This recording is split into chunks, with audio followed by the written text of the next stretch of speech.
यहाँ दशमलव की पहली संख्या यानी कि बाई संख्या पर बार लगा है और यहाँ दशमलव की बाद वाली संख्याओं पर बार लगा है। तो अक्सर हम इस क्वेश्चन को सॉल्व नहीं कर पाते हैं, कन्फ्यूजन होता है तो इसका मतलब क्या है। तो पहले हम इसकी मीनिंग समझ लें, फिर इस क्वेश्चन को हम सॉल्व करते हैं। आइए हम देखें यहाँ पर इसका मतलब क्या हो गया कि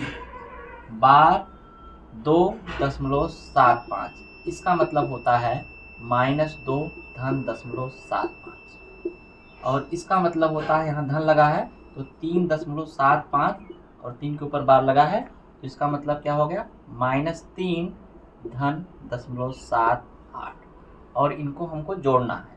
तो हम आसानी से जोड़ सकते हैं, इनको जोड़ लें। यहाँ 8 5 13 हो गया, 7 7 14 हो गया, 14 और 1 15 हो गया।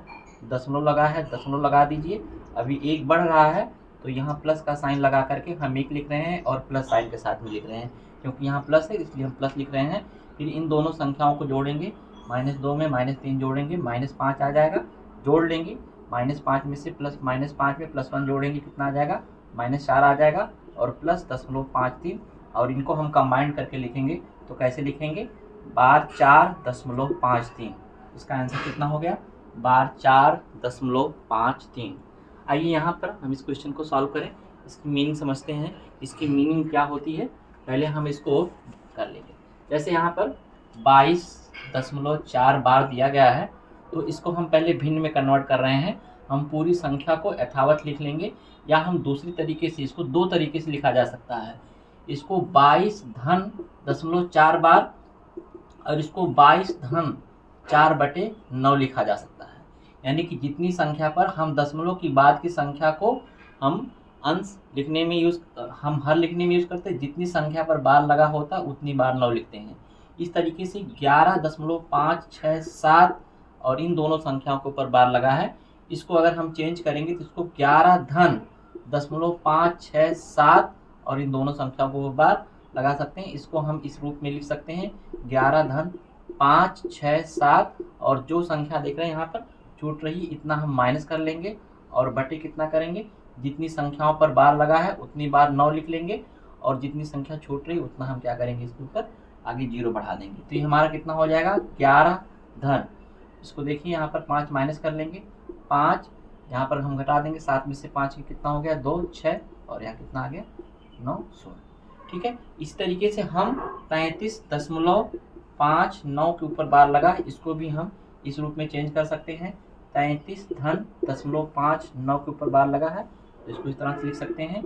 इसको हम 33 धन 59 पूरा लिख लेंगे, इसमें से 5 माइनस कर देंगे और एक संख्या बार लगा है इसलिए एक बार 9 लिखेंगे, एक संख्या छोड़ रही तो 0 बढ़ा देंगे। इसको हम कितना लिख लेंगे 33 धन हमारा 54 कितना आ जाएगा 90 आ जाएगा। तो इस तरह से इसको हम P/Q के रूप में लिख सकते हैं। लेकिन आइए हम यहाँ पर देखिए कैसे इस क्वेश्चन को सॉल्व करेंगे। ये तो हम बदलना सीख लिए, अब हम सॉल्व करना सीख रहे हैं, कैसे सॉल्व करेंगे। यहाँ पर हम देख लें, यहाँ पर देख रहे हैं कि दशमलव के बाद 3 अंक हैं और यहाँ पर 2 संख्याओं के ऊपर बार लगा है और यहाँ पर दशमलव के बाद 2 अंक हैं, एक संख्या के ऊपर बार लगा है और यहाँ पर दशमलव के बाद एक ही अंक है। तो सबसे पहले हम क्या करेंगे, हम बार जितनी संख्याओं पर बार लगा है सबको बराबर करेंगे।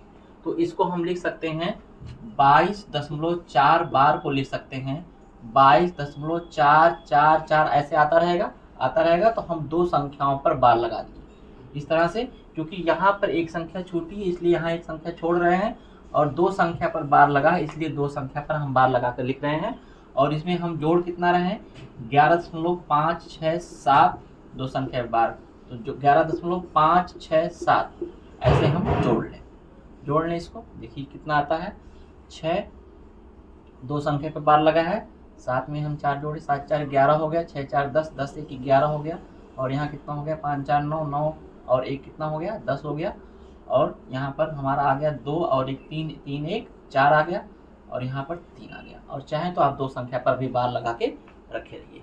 और इसमें से हमको घटाना कितना है, हम देखिए यहाँ पर 33.59 बार लगा है तो इसको हम इस फॉर्म में लिख सकते हैं, इसको हम लिख सकते हैं 33.5 और 2 बार 9 लिख करके इन दोनों संख्या के ऊपर बार लगा सकते हैं। और यहाँ पर हम कर लिए माइनस, और आसानी से घटा लेंगे। 11 में से 9 घटा देंगे, मतलब यहाँ पर कितना आ जाएगा 2, यहाँ 1 बचा, यहाँ 0 बचा, 10 में से 9 गए 1 हो जाएगा, यहाँ पर कितना बचा 9, यहाँ पर हासिल गया 9 बचा, 9 में से कितना घटा देंगे 5 घटा देंगे 4 आ जाएगा, दशमलव लगा देंगे, यहाँ बाकी 0 आ जाएगा और 2 संख्या पर बार लगा देंगे और इसका उत्तर हमारा कितना हो गया 0.412 और 1 2 के ऊपर बार लगा है। इस क्वेश्चन को और भी आसानी से हम बिना सॉल्व किए हुए क्वेश्चन को हमको टिक कर सकते हैं। देखिए यहाँ पर हमारे ऑप्शन डिफरेंट हैं।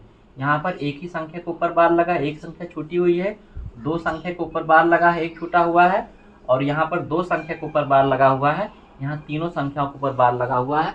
हम इस लगा है तो 1 लिख लिए, इसमें 2 संख्या के ऊपर बार लगा है तो 2 लिख लिए, और इसमें 1 संख्या के ऊपर बार लगा है तो 1 लिख लिए, और इनका हम लासा निकाल लिए। लासा इसका हमारा कितना आ गया 2 आ गया।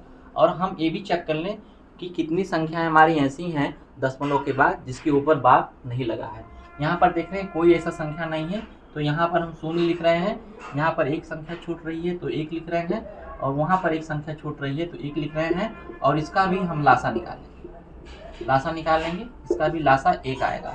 यानी कि जो हमारा आंसर आएगा वह दशमलव के बाद एक संख्या पर बार नहीं लगेगा, एक संख्या छूटी रहेगी जिस पर बार नहीं लगा है, और 2 संख्याओं पर बार लगा हुआ होना चाहिए। तो यहाँ पर चेक कर रहे हैं, हमको एक संख्या तो मिल रही है लेकिन 2 संख्याओं पर बार लगना चाहिए, लेकिन एक ही संख्या पर बार लगना यहाँ पर लगा है, इसलिए ऑप्शन गलत हो गया। यहाँ पर देखिए एक संख्या छोटी है, 2 संख्या पे बार लगा है, तो ये आंसर हो सकता है, लेकिन और भी चेक कर ले क्या और कोई ऑप्शन है। यहाँ 2 संख्याओं पर बार लगा हुआ है और कोई संख्या नहीं छूटी है, यहाँ पर तीनों संख्याओं पर बार लगा है, इसलिए हमारा आंसर कितना हो जाएगा बी।